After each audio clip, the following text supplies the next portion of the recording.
This is Rock Leach with Social Fire, and I want to talk to you about a very dark, if not the darkest, moment of my life. Now click that like button and that bell notification so you'll be notified every time we put out a new video while you prepare yourself for this video clip. And I'll come back with some commentary. Let's go. This is going to be a story time. Several years ago, I was pastoring in a small city there in Texas, had launched a church, and our church had, over the years, had become very successful. We were very successful, doing very good, thriving church. And several years of going pastoring this church, became known in the community, became involved in several aspects of the city, just pastoring, just doing pastoring the best I knew how to do it. And when you're pastoring, you don't always want to be the one that's asking for the handout. There are several other ministries. You have spiritual fathers and coverings and different things of that nature, but you don't always want to be the one in need.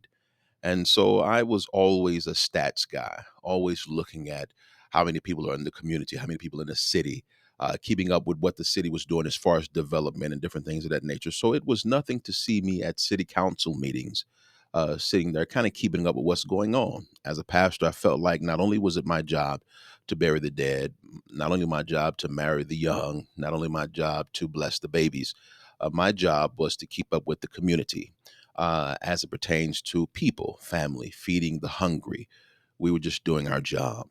And so, going to these city council meetings, I noticed that there was something that was happening with new development. And it hadn't all the way been said yet, but at this meeting, I noticed that there were a few people there that I did not normally see at these meetings. It wasn't a large city, so it wasn't unusual to see the normal people at these meetings. So whenever there were new people, you could kind of almost spot them out. And so I spotted them out, and me being an extroverted person, meaning that I don't mind talking to anybody, I don't meet strangers. I walk up, hey, I'm Rock Leach, Pastor Leach, just talking to them, different things like, oh, we're such and such, such and such. I say, hey, I hadn't saw y'all around, and just being friendly, cracking a little jokes. My whole point was, who are you and what you doing here? Basically, what it was. And so I found out that they were considering coming to our city with a major development. And so, me being the type of person that I am, I realized that, this could be a blessing for our church because I had been coming and I knew the areas that they were considering developing, most likely developing in.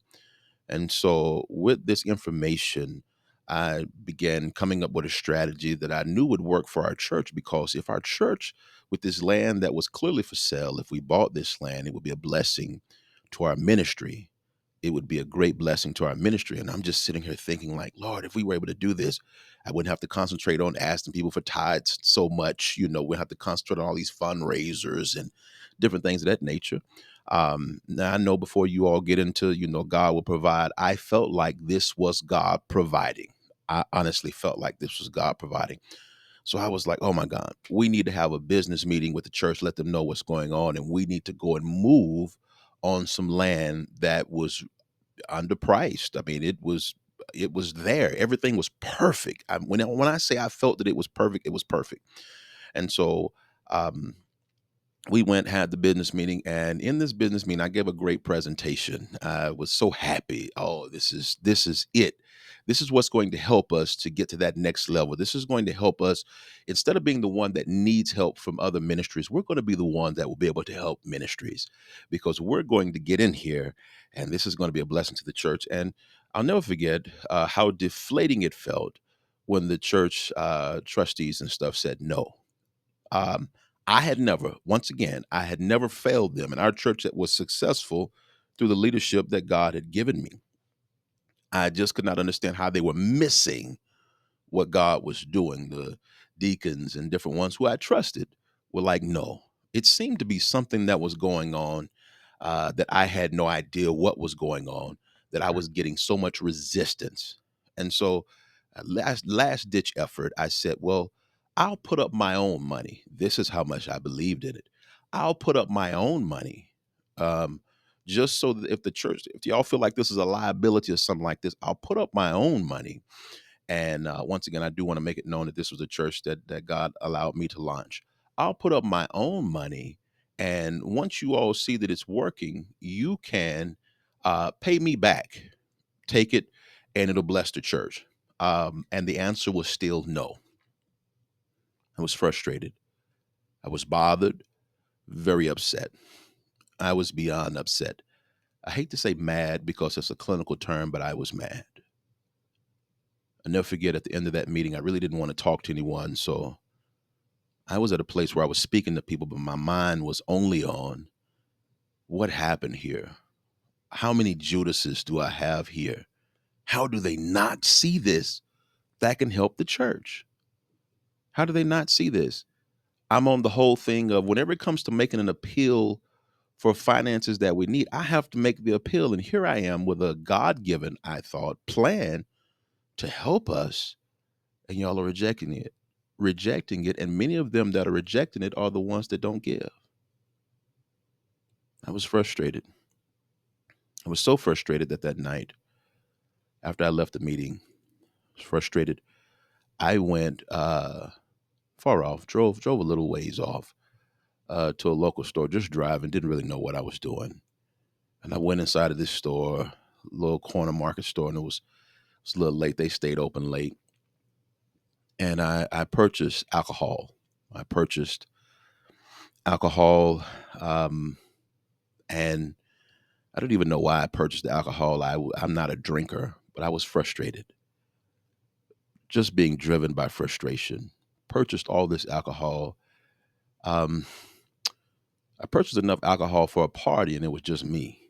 Here I am, a preacher, pastor, frustrated, and got alcohol. Put it in my car, and I drove.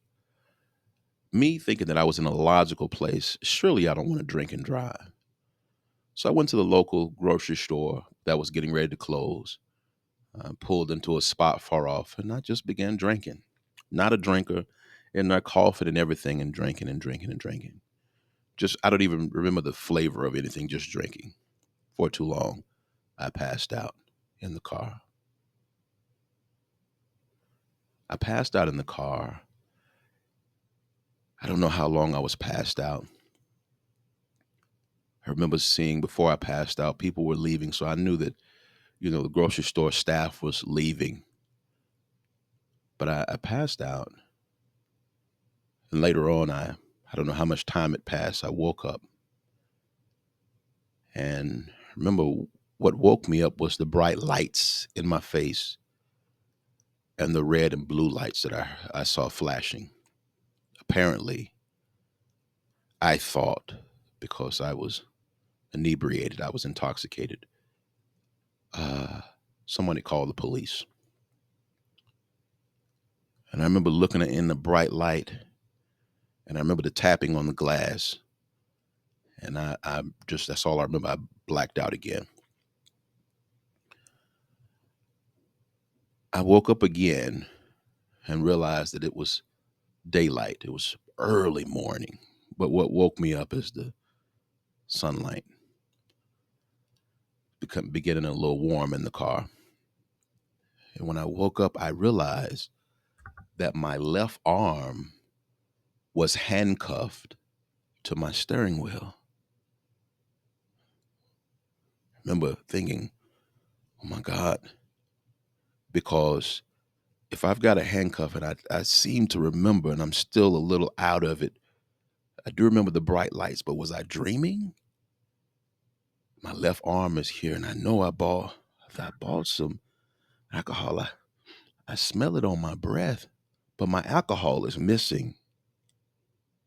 Where did my alcohol go? I'm not a drinker, but I know I paid for some alcohol. And then why am I handcuffed to the steering wheel?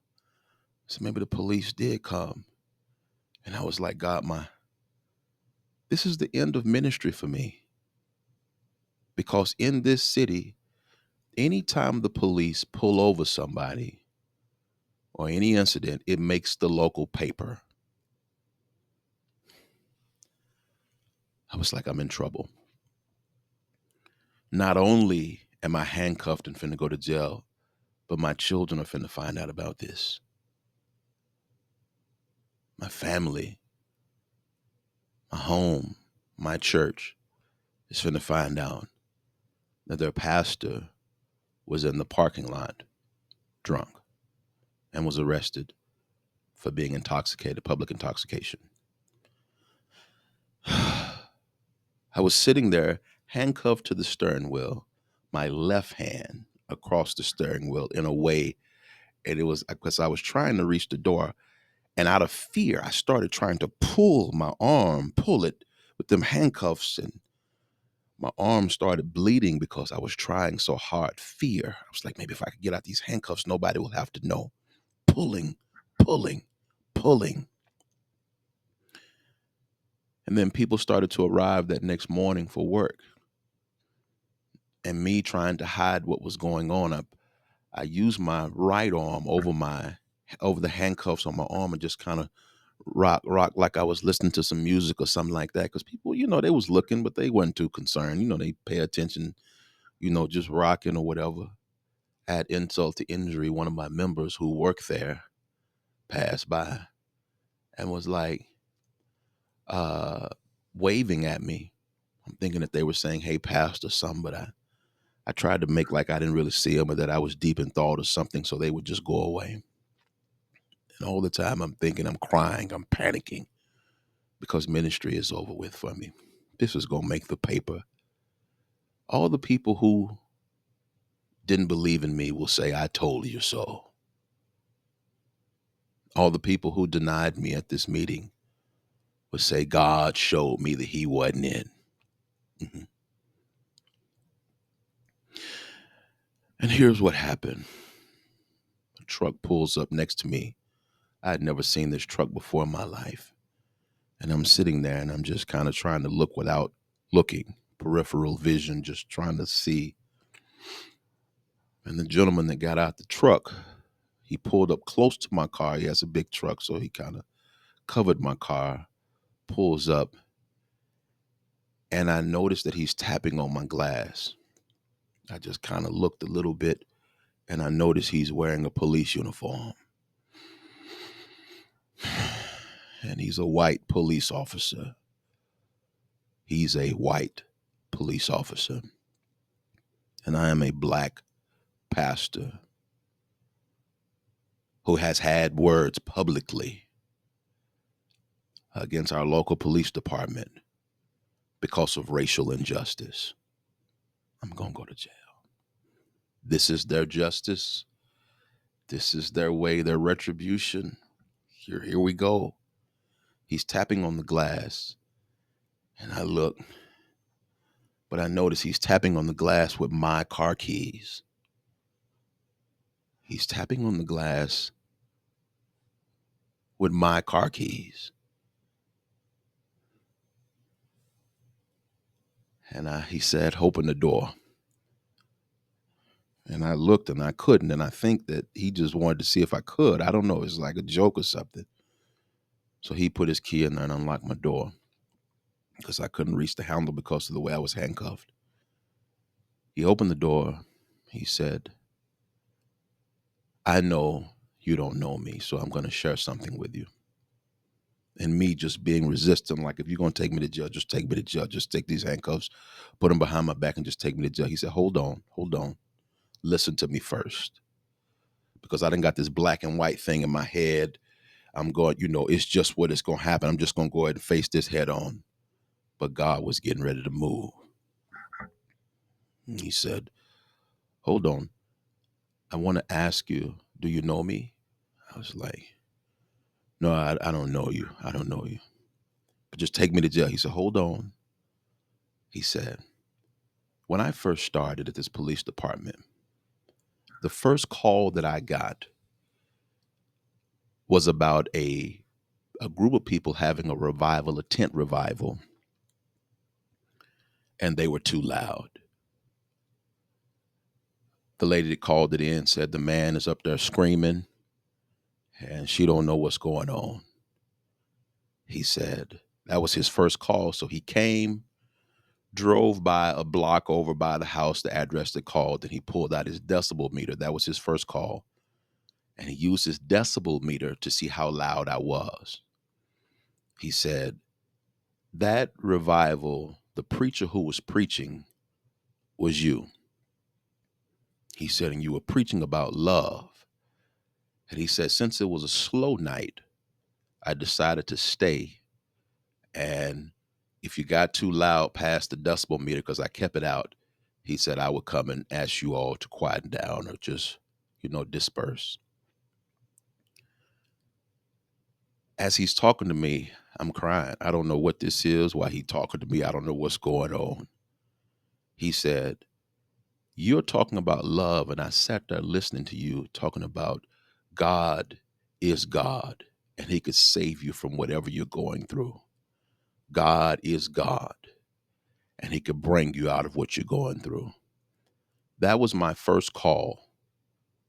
And he said, I was suffering at that moment because my marriage was ending. He said, and it was a slow night, and all I could think about is how my marriage was ending. And he said, you kept talking about God is love. Jesus loves you, and he could bring you out of whatever you're going through. He said, because of the way you shared that, I called my ex, my wife, I was finna divorce, and we decided to reconcile. He said, I was there. That was my first night. He said, and tonight I'm in my own car because tonight was my last night because I've taken a position at a new police department. He said, God used you to save my marriage, and he used me to save you from what you've done tonight. So what you preached that night, God allowed that word to go full circle and save you.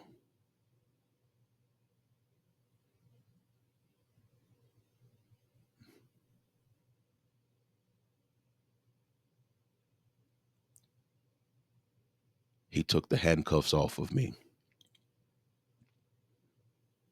This is why, as a preacher, a teacher, a man who loves God, I don't have a place to be high and mighty because I know I should have been in jail. I was guilty. Mhm. I had been caught red-handed, open containers and everything.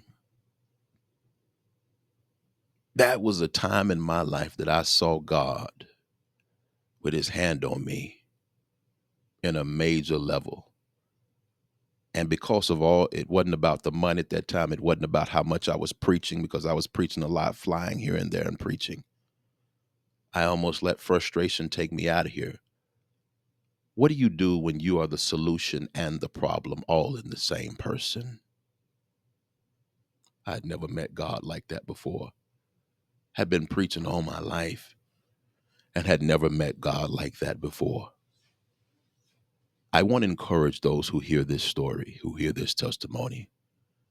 Never stop trusting in God, because some of you all are giving words to people to help them in their situation. And little do you know that word's going to go full circle and help you out of your situation. God bless you. And jump in the comments and let me know your thoughts.